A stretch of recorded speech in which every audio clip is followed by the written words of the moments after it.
홍수가 끝난 후 노아의 아들 야벳과 그의 아내는 자기들이 살 집을 지었습니다. 그들은 7명의 아들과 몇 명의 딸을 낳았습니다. 이 자녀들이 어른이 되자 또 그들에게서 자녀들이 태어났습니다.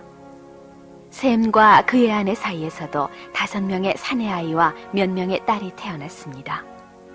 이 아이들도 자라서 어른이 되어 결혼을 하고 자녀를 낳았습니다. 함과 그의 아내 사이에도 자식이 태어났습니다. 4명의 아들과 딸이 몇 명 있었습니다. 이들도 커서 자녀를 낳았습니다. 이윽고 나라 안에 셈, 함, 야벳의 자녀와 손자, 손녀들이 퍼지기 시작했습니다. 그들은 모두 다른 사람들과 떨어져 자기네들 땅에서 살았습니다. 노아의 세 아들인 셈, 함, 야벳으로부터 오늘의 전 세계 사람들이 태어난 것입니다. 그 후 사람들이 불어나서 도시가 생기기 시작했습니다.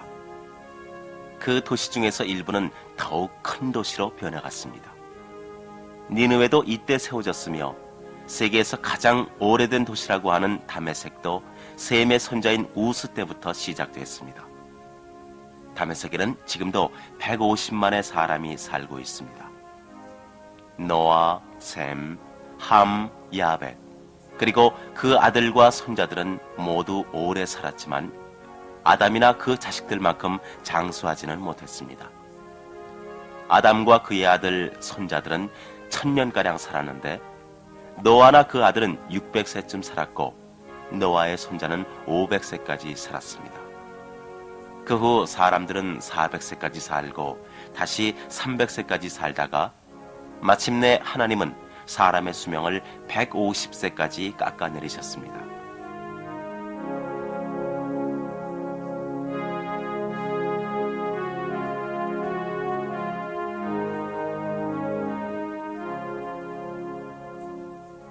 한 가지 점에서 이 시대 사람들은 우리와 무척 달랐습니다. 모두 같은 나라 말을 하고 그래서 서로의 생각을 잘 이해할 수가 있었습니다. 오늘날은 어떤 사람은 영어로 말하고 어떤 사람들은 독일어, 프랑스어, 이탈리아어를 씁니다. 프랑스 사람은 독일 사람의 말을 모르며 독일 사람은 영국 사람의 말을 이해할 수 없습니다. 물론 영국 사람들에게는 이탈리아 사람의 말이 통하지 않습니다. 그러나 성경에 의하면 그 당시는 모든 사람이 한 가지 말을 하여 서로가 잘 알아들었습니다. 그러나 지금은 세계에서 가장 권위 있는 학자도 노아나 그 자식들이 처음 사용한 말이 어떤 것이었나 알지 못합니다.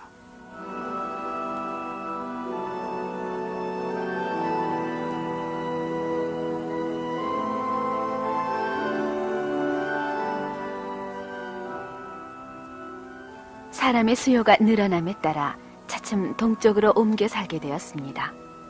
그래서 온 세상에 멀리 퍼져나갔습니다.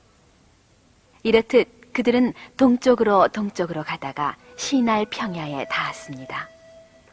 그 평야는 동쪽의 티그리스 강과 서쪽에 이보다 더 큰 유브라데 강이라는 두 강물 사이에 자리 잡은 기름진 땅이었습니다.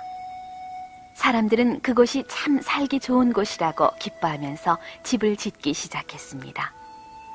그들은 이 땅을 큰 자랑거리로 여긴 나머지 큰 도시를 건설하고 먼 곳에서도 잘 보이는 탑을 세우고 싶었습니다. 그렇게 하면 멀리 여행을 떠나도 어느 방향에 도시가 있는지 곧 알 수 있으니 돌아가기에도 편리하다고 생각한 것입니다. 따라서 모두들 제멋대로 전 세계로 흩어지는 것도 막을 수 있다는 것입니다. 탑을 세우기 위해 수많은 일꾼이 모여들었습니다. 그들은 진흙으로 벽돌을 만들어 햇볕에 말렸습니다. 그리고 역청으로 벽돌을 이으면서 탑을 쌓았습니다. 역청이라는 것은 이 지방에서 나는 일종의 천연 콘크리트입니다. 이것은 오늘날 도로에 입히는 아스팔트와 비슷한 것입니다. 그들은 모두 부지런히 일했습니다. 서로들 묻고 대답하며 즐겁게 일했습니다.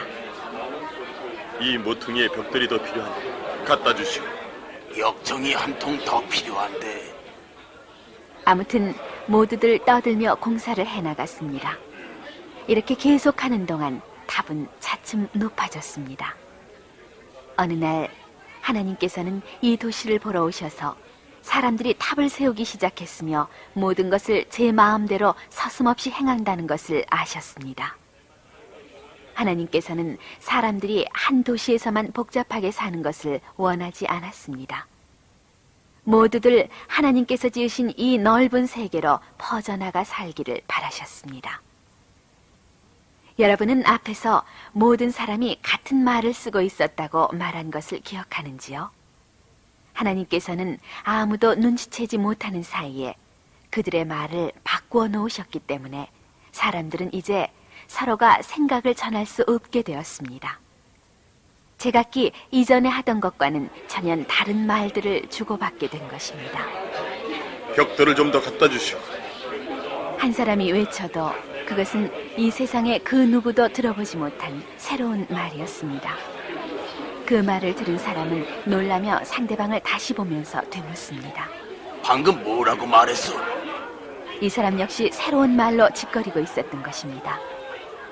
몇 번이나 되풀이해 보았지만 서로가 상대방의 말뜻을 알아듣지 못했습니다. 그래서 처음 말을 건넨 사람이 다른 사람을 향해 말했습니다. 이 사람은 머리가 어떻게 된 것이 아닐까요? 몇 번이고 벽돌을 갖다 달라고 부탁해도 도무지 알 수 없는 말로 대꾸하는군요. 미안하지만 당신이 좀 가져다 주실 수 없겠소? 그러나 이 사람도 눈이 휘둥그레진 채 쳐다보기만 합니다. 뭐요? 방금 뭐라고 말했어? 알아듣지 못하겠는걸. 그러나 이 사람도 자기도 모르는 사이에 여태껏 아무도 들어보지 못한 말을 하고 있었습니다. 그들은 이름을 부르고 고함을 지르면서 서로 자기가 하는 말 뜻을 알리려고 애썼지만 허사였습니다. 큰 소리를 지르면 지를수록 소동과 혼란만 더할 뿐이었습니다. 탑을 세우는 일도 도시를 건설하는 공사도 중단될 수밖에 없었습니다. 서로가 서로의 말을 이해하지 못할 바에야 함께 사는 것은 아무 소용도 없는 일이었습니다. 그래서 사람들은 서로 나뉘어져 제각기 제 가족들을 거느리고 다른 지방으로 떠났습니다. 하나님이 원하신 대로 그들은 각지로 흩어져 간 것입니다. 탑의 이름은 바벨이라 했습니다. 바벨이란 혼란이란 뜻입니다. 하나님께서 사람의 말을 흩어놓으셨을 때 심한 혼란이 빚어졌으므로 붙여진 이름입니다. 지금도 우리는 요란스러운 대혼란을 보면 그것을 바벨이라고 합니다. 하나님께서 약속하신 구세주를 보내기 전에 하신 일은 한 사람을 뽑아 세상의 사악한 사람들로부터 떼어놓은 것이었습니다. 그래야 하나님에 대한 지식과 믿음이 이 땅에서 다시 사라지지 않을 테니까요. 홍수가 있기 전에 실제로 그런 일이 일어날 뻔하지 않았어요? 이렇게 해서 뽑힌 사람이 아브라함이었습니다. 그의 아내 이름은 사레였습니다. 하나님께서는 아브라함에게 고향과 친척들과 친구들을 떠나 다른 곳으로 가라고 하셨습니다. 다른 곳이 어디인지 가르쳐주지 않았지만 아브라함은 그 하나님만 믿고 그분께서 인도하시는 대로 따랐습니다. 하나님께서는 아브라함에게 말씀하셨습니다. 나는 너를 큰 민족이 되게 하리라. 세상 사람들이 너를 통해 복을 받을 것이다.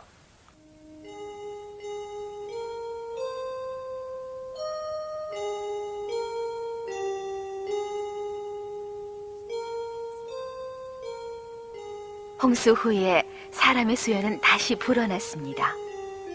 홍수 이전과 같이 악한 사람들은 아니었습니다.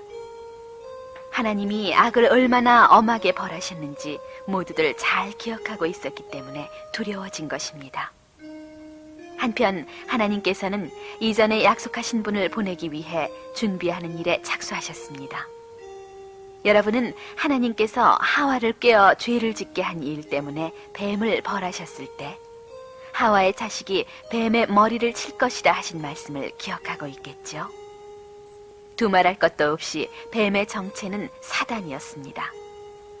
하나님께서 장차 하와의 자식이 뱀의 머리를 짓밟으리라고 말씀하신 것은 언젠가 사단을 이기는 사람이 태어난다는 뜻이었습니다. 사단은 이 세상에 죄와 죽음을 가져왔지만 언젠가는 이 세상의 죄를 없애버리고 영원한 생명을 가져다 둘 사람이 탄생할 것입니다. 이분이 바로 하나님의 아들이신 구세주 예수 그리스도입니다. 하나님께서는 예수 그리스도가 아브라함의 자손 중에서 나오리라고 약속하셨습니다. 예수 그리스도는 하나님께서 하와에게 약속하신 아들로서 그때의 저주를 물리치고 전 세계에 축복을 내리실 분인 것입니다.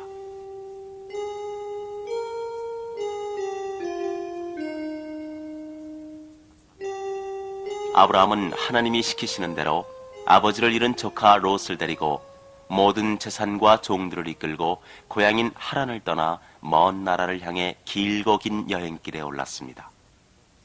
친척과 친구들에게 작별을 고했을 때 그것은 영원한 이별이었습니다. 그 후 그들은 다시는 만날 수 없었기 때문입니다. 아브라함이 하란을 출발했을 때는 이미 나이가 지긋했습니다. 그는 75세였으며 사례도 나이가 비슷했습니다. 그러나 그 무렵의 사람들은 남자나 여자나 지금 사람처럼 빨리 늙지는 않았습니다. 사례는 무척 아름다운 부인이었습니다. 입을 옷도 아주 많았을 것입니다. 팔에는 빛나는 금팔찌, 발목에는 순금 발걸이, 손가락에는 금반지도 끼었을 것입니다. 그 많은 옷과 번쩍이는 보석으로 치장했을 테니 아름다웠을 것입니다. 그들은 평생을 장막에서 살았습니다. 아브라함과 그의 가족은 장막에 살고 있기는 했지만 큰 부자였습니다.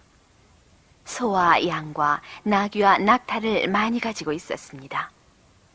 게다가 남자 종만도 300명 이상이나 거느렸으니 여정도 같은 수요가 되었겠지요. 물론 아브라함 혼자서 600여 명의 종을 관리하고 소나 양떼를 돌볼 수는 없었습니다. 그래서 이 일은 엘리에셀이라는 감독이 도맡아 했습니다. 남자 종은 동물을 돌보는 일을 맡고 여종은 소젖을 짜서 치즈와 버터를 만들어 이 대가족의 식사를 장만하고 양털을 짜서 옷을 만들었습니다. 아브라함과 사레 그리고 롯과 그의 아내는 화려하게 장식된 낙타를 타고 갔습니다. 종들은 나귀를 타거나 걸었습니다. 종의 대부분은 결혼했기 때문에 어린아이도 많았습니다. 갓난아기도 있었는데 아기들은 나귀에 탄 엄마 품에 안겨 있었습니다. 나귀의 양쪽에는 큰 광주리를 달아매고 아직 어려서 잘 걸을 수 없는 어린이는 이 광주리에 담았습니다. 아브라함이 하란에서 이 멀고 먼 가나안을 향해 길을 떠났을 때에는 마치 하나의 큰 마을이 이동하는 것 같았습니다. 아브라함은 수많은 종과 크고 작은 가축의 무리를 거느린 족장이었기 때문입니다.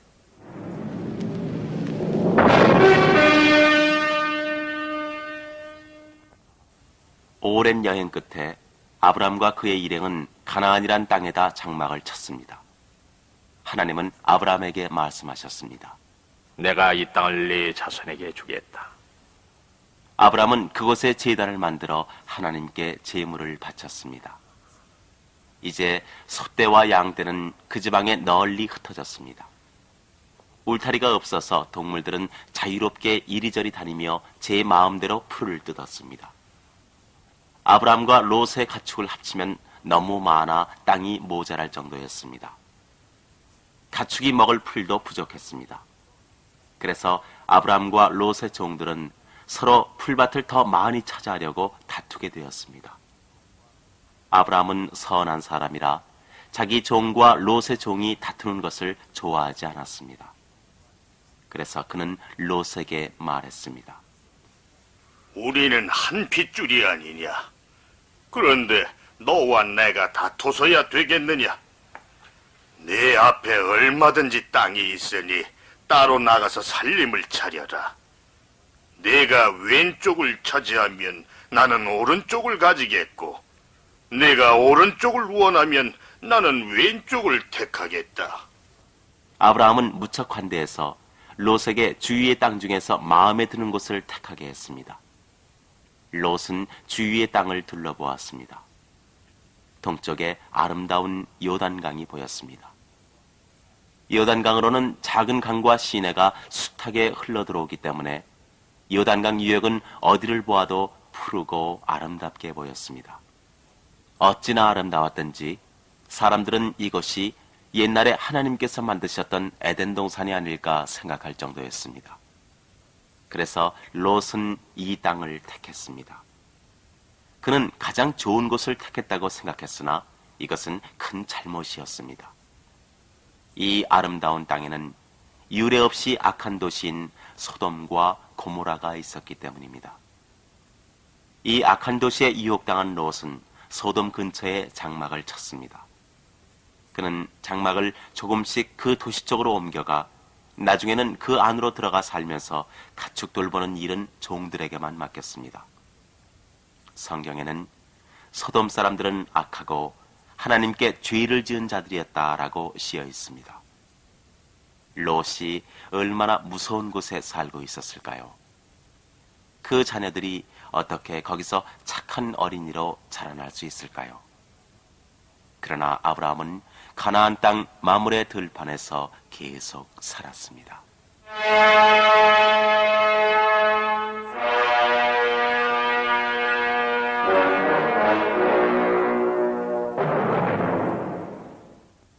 롯과 아브라함이 헤어진 뒤 하나님께서는 아브라함에게 나타나셔서 말씀하셨습니다.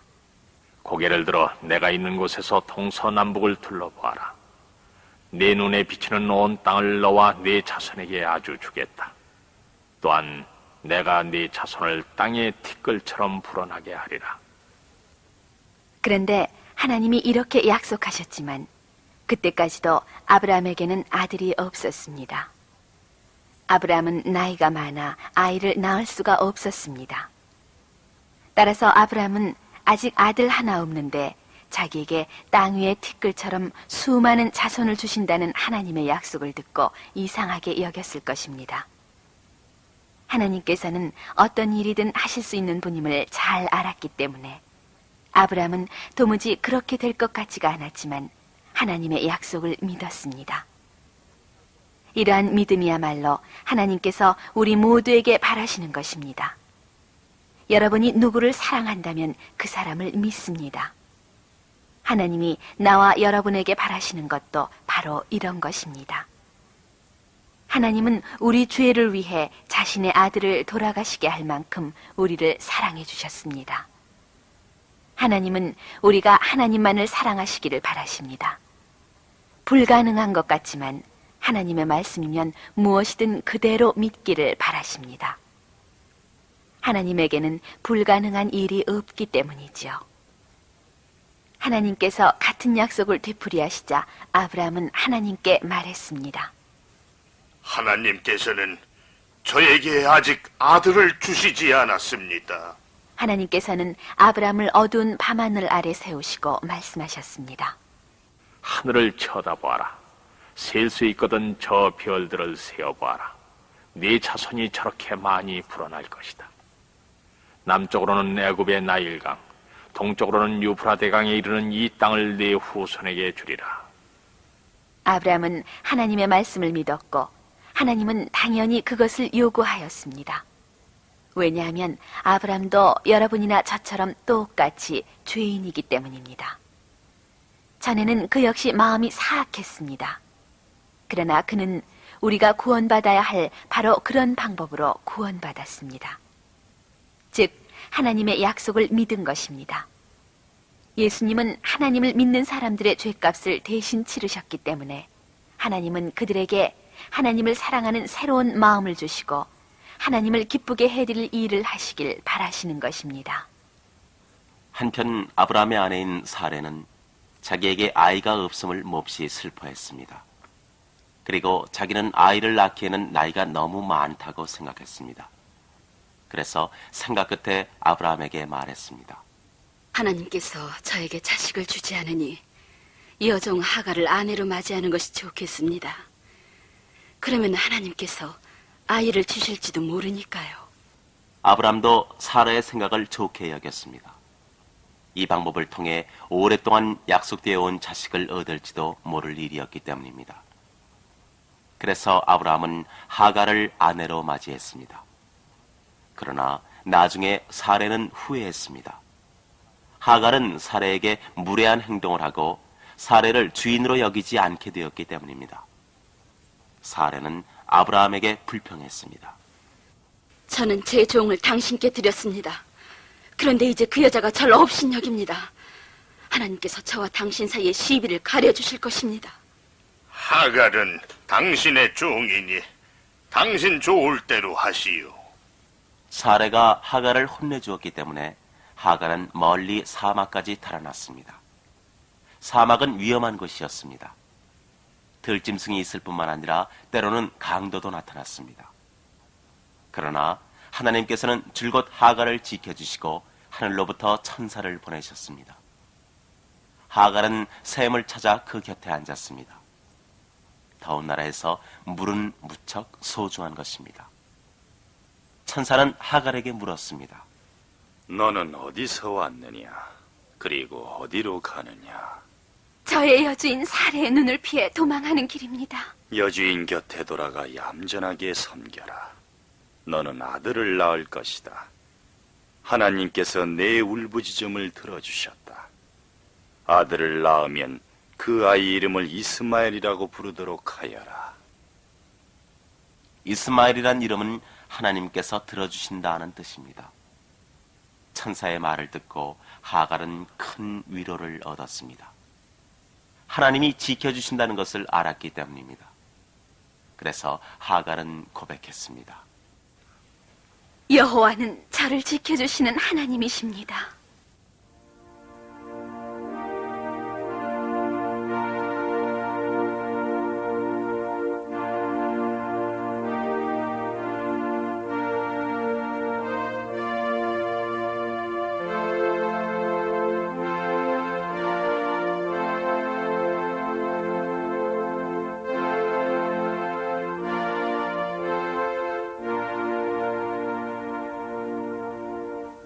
하갈은 집으로 돌아와서 얼마 지나지 않아 아들을 낳았습니다. 그 아이는 아브라함의 아들이기도 했습니다. 아브라함은 천사의 분부대로 이 아이를 이스마엘이라 불렀습니다. 이스마엘이 태어났을 때 아브라함은 86세였습니다. 아브라함은 하나님께서 약속된 아들을 주셨다고 믿었으며 하갈도 아기를 낳아 무척 행복하였습니다.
하늘